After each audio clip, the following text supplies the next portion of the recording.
साथियों नमस्कार, मेरा नाम है युवराज और आप देख रहे हैं युवराज यूपी 77। साथियों, जैसा कि आप देख रहे हैं कि इस समय हरियाणा में विधानसभा चुनाव के प्रचार प्रसार की तैयारियां जोरों पर थी और कल के दिन हरियाणा चुनाव प्रचार का आखिरी दौर का चुनाव था, आखिरी दिन था। ऐसे में आपने देखा सभी पार्टियों ने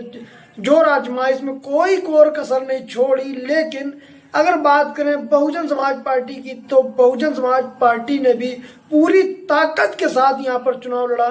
और पूरी ताकत के साथ तैयारी की, अपना चुनाव प्रचार प्रसार किया। लेकिन अचानक ऐसा क्या हुआ जो बहुजन समाज पार्टी के और इन्हें लोग गठबंधन के पीछे लोग पड़ गए और हरियाणा जैसे प्रदेश में वहां पर बीएसपी के ऊपर आरोप लगाने लगे और बीएसपी पर लोग हमलावर भी हुए। ये तमाम सवाल खड़े करता है और सबसे बड़ी बात यह है कि जो लोग कहते हैं कि बहुजन समाज पार्टी समाप्त हो गई, उनको समझना चाहिए इन बातों से कि अगर वाकई में समाप्त हो गई, क्योंकि बहुजन समाज पार्टी की जो सबसे बड़ा प्रदेश है उत्तर प्रदेश इस देश का, वहां पर बहुजन समाज पार्टी की चार बार सरकार रही है। और उसके अलावा दूसरे प्रदेश में भी अगर बीएसपी की चर्चाएं हों, बीएसपी की वो आलोचनाएं की जाएं, तो आप अंदाजा लगा सकते हैं कि बीएसपी कितनी वहां पर मजबूती के साथ उभर कर सामने आई है और बीएसपी क्या कुछ नहीं कर सकती है। साथियों, मेरा आपसे छोटा सा निवेदन है, अगर वीडियो पसंद आए तो वीडियो को लाइक कर देना और चैनल को सब्सक्राइब कर देना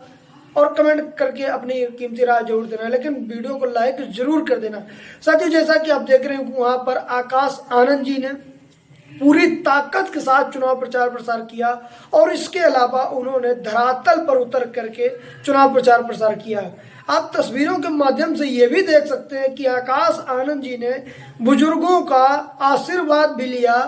और लोगों के बीच में जा करके दिन में वो 5-6 सभाएं करते थे, जनसभाओं को संबोधित करते थे और उसके बाद रात को वो चौपाल लगाते थे और गली नुक्कड़ में जाकर के चुनाव प्रचार प्रसार भी करते थे, यानी कि नुक्कड़ सभाएं भी वो करते थे। तो मतलब कहने का ये है कि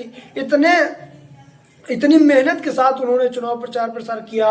और पूरी ताकत के साथ चुनाव लड़ा और इतना ही नहीं, वो चर्चाओं में भी रहे और पूरे देश में वो चर्चा का विषय बने रहे। और सोशल मीडिया के अलावा जो मेन स्ट्रीम मीडिया है, मेन स्ट्रीम मीडिया में भी उनका खूब इंटरव्यू चला दिखाया गया। वजह तमाम है, आप समझ सकते हैं, देख सकते हैं कि आकाश आनंद जी ने जो रुख अपनाया है, तेवर उनके दिखाई दे रहे हैं, उस तेवर से आप अंदाज लगा सकते हैं। क्योंकि बहुजन समाज पार्टी में जिस नेता की जरूरत थी, जिस युवा नेतृत्व की जरूरत थी, वो नेतृत्व कहीं ना कहीं हरियाणा में भी आपको देखने को मिला।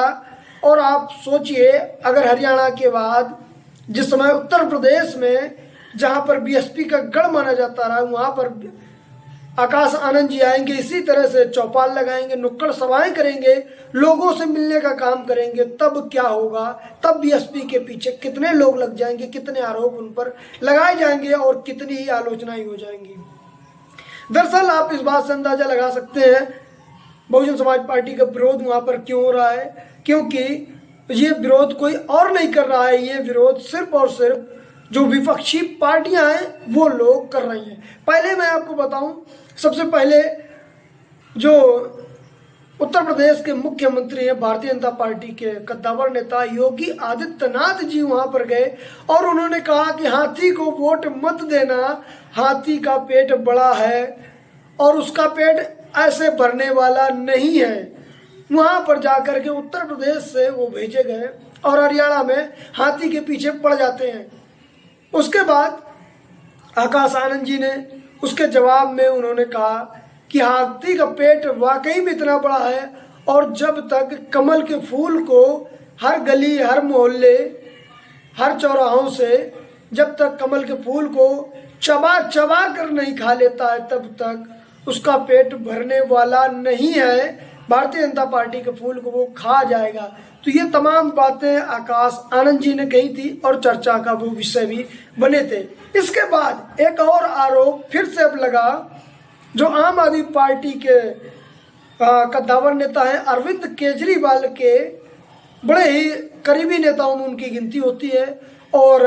आम आदमी पार्टी के वो राष्ट्रीय प्रवक्ता भी हैं, वो है राघव चड्ढा जी। आप सब जानते हैं, उन्होंने भी सोशल मीडिया हैंडल पर लिखा, इन्हें का जो समर्थन मिल रहा कि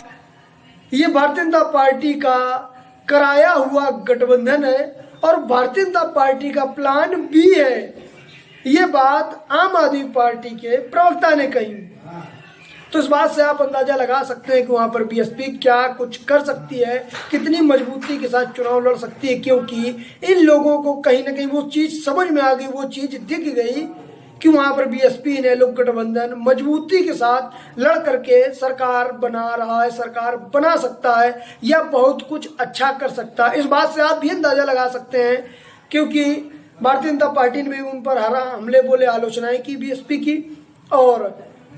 अब आम आदमी पार्टी के लोग भी उनकी चर्चाएं कर रहे हैं और आलोचना कर रहे हैं, भरे मंच से आलोचना कर रहे हैं। आलोचना भी उसी की जाती है, आप समझ सकते हैं, जिसका जनाधार होता है और जो मजबूत स्थिति में होता है।